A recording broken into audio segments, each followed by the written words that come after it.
Mazda Miata RF? Toyota 86. Comparison? Comparison! Ah.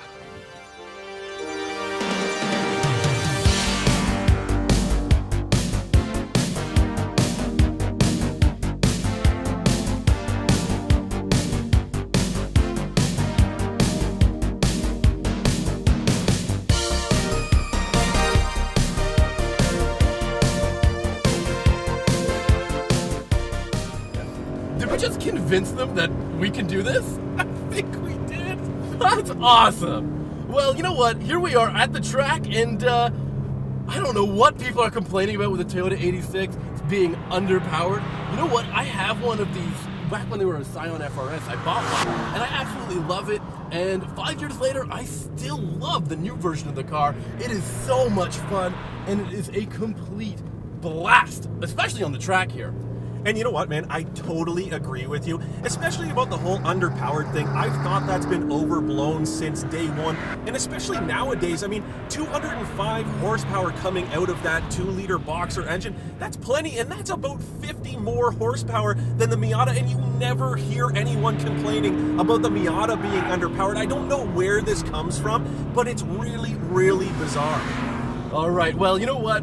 I will say that they still nailed it in the handling department for this car. We can talk about the power in a little bit, but let's just talk about the steering in this car, which is superb.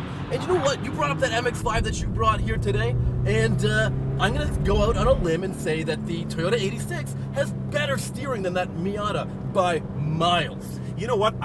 I don't think you're wrong, but personally, I like the feel of the Miata's steering just a little bit more. I find it's just a little bit more communicative, and it's a little bit more responsive. There's a little bit more turn-in response, and I think that's less to do with the steering and more to do with the fact that the wheels are just a little bit closer to the corners, so it makes it respond just that much more quickly to turn in. All right, well, you know what? The next thing I want to bring up, though, in this car, the brakes and the tires, the grip.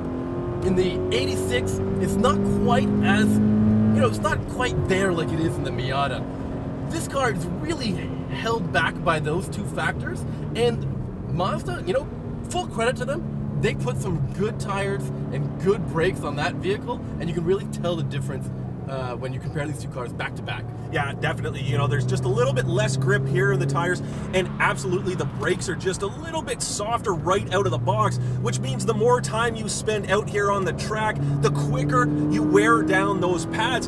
So basically the car ends up being a DIY sports car as you need it, but out of the box, it's a pretty solid performing vehicle, and that limitation of the tires, it ends up making the car really fun on the track. It slides around a lot. It's not going to be the fastest thing, but it's going to teach you how to use a rear-wheel drive sports car effectively. It's going to teach you about proper car balance and teach you how to use momentum with a vehicle. Instead of, having a high horsepower vehicle that you can just stomp your foot down and end up going from corner to corner.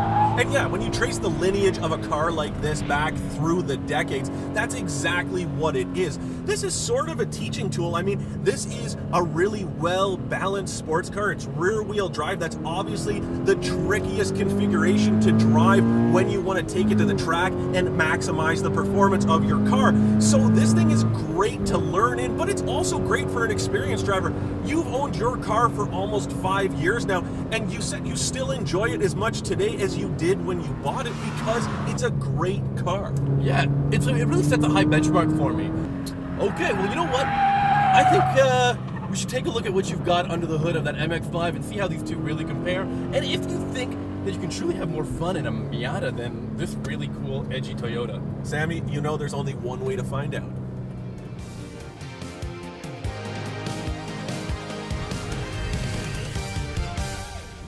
Okay, so I know we're talking about affordable sports cars here, but I say screw the budget. I mean, this thing is only a few grand more than the 86, but look at what you get. This is the prototypical sports car of our generation, and I would argue that regardless of price, this is probably the best sports car you've been able to buy for the last 30 years. It's got all the ingredients that make a great sports car. It's well balanced, it's agile, it's nimble, and the good news is this retractable hardtop does absolutely nothing to change that. Actually, I find the hardtop model to be more attractive than the softtop model. I would agree with that. It's pretty good looking. But I will say that this car is lacking in one very important thing when compared to the 86. I think I know what you're gonna say. That's room. The 86 not only had rear seats that you could throw some of your stuff in, but it also had a very functional trunk. Yeah, this thing doesn't have either of those, and it also doesn't have a whole lot of headroom. As you can see, I'm pretty cramped in here, you know. This isn't a perfect car for tall people, but I think people of average height or shorter definitely won't have any issues. You know, the headroom issue is the only reason I haven't gone out and bought one of these things yet. Well, that and my wife. Well, maybe your wife sat in the passenger seat and she saw how cramped it is for the passenger's legs as well. Yeah, there's not a lot of room on that side either. But really, in a car like this, are we talking about cargo room and passenger room, or are we talking about how it performs? All right, then talk to me about how it performs. This engine really surprised me with the way that it responded, and it felt really powerful, even though it's apparently down something like 50 horsepower compared to what's in the Toyota. Yeah, they use the same 2 liters of displacement. This thing is an inline 4, whereas yours is a horizontally opposed 4. But regardless, it's the same relative size, yet this thing does make 50 less horsepower, but you wouldn't notice it. And Sammy, you have to admit that when we were on the front straight, not only was I able to keep up with you, but I was actually able to pass you, and if I didn't slack off there towards turn 1, I would have been past you within the first half a mile out here. Sure, I think you're just making excuses and you didn't have enough power, but I will agree that the gearbox is a really important part of this car, and as you can see, you're changing gears a lot more often than I was. It's a much more closer ratio gearbox than what you find in the 86. Absolutely, that is true, and that is part of the reason why it performs so well. It runs through the gears so quickly. This gearbox is also so crisp.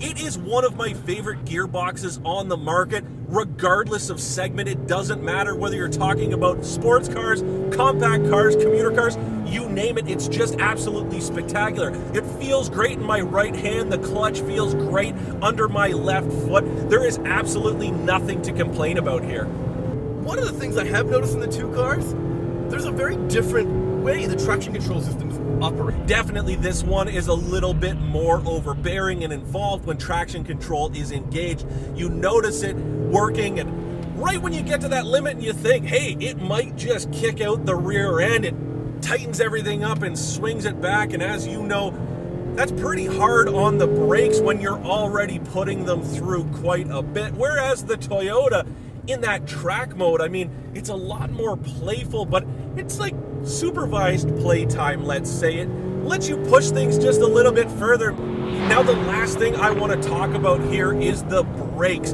And I will say that when it comes to the Toyota 86, that is a soft spot, both literally and figuratively. When you look at these optional Brembo brakes on the Miata, they're absolutely bulletproof. We've been out here all day. I've thrown all kinds of hard braking, twists and turns, tight corners, you name it. There's absolutely no heat soak or brake fade to speak of. The pedal's still super firm under my foot. I think I could be out here for another day without any issues, whereas the 86, it was after a handful of laps, it started to feel a little bit like stepping in a bowl of oatmeal. So honestly, Sammy, what did you think? Honestly, Dan, with all the madness in the world today, I'm just glad we had a fun time together. Me too, Sammy. Me too. Seriously though, the Mazda's a better car, right? Yeah. Whatever you say, Dan.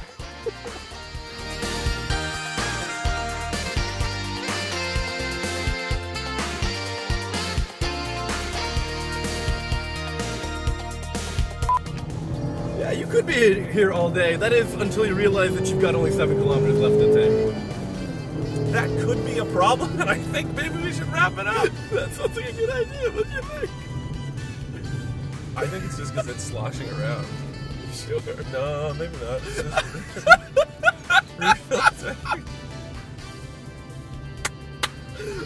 Good? We're good? I think so. I think we're